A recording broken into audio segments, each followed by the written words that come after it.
नमस्कार शेतकरी मित्रांनो, मी शेतकरी पुत्र प्रफुल्ल नासरे। मित्रांनो, आपण बघतो शेतकरी दिवसेंदिवस कसा गरीब होत चालला, कशी परिस्थिती शेतकऱ्यांची बेकार होत चालली। शेतकरी दिवसेंदिवस आत्महत्या करून राहिला। शेतकऱ्यांच्या आत्महत्याचे प्रमाण काऊन वाढून राहिले?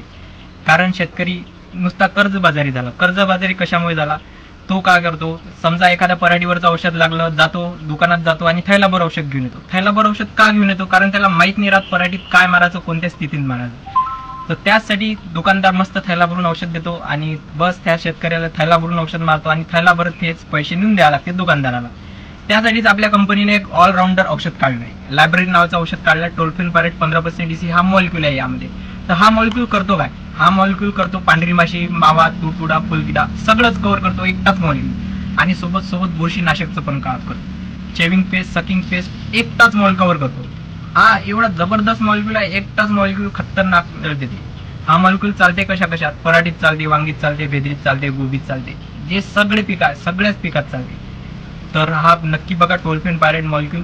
आणि हा एकटाच असा मॉलिक्यूल आहे जो सगळंच कव्हर करतो, बुरशीनाशक पण कीटकनाशक पण। थैलाभर औषध आणायची तुम्हाला बिलकुल गरज नाही।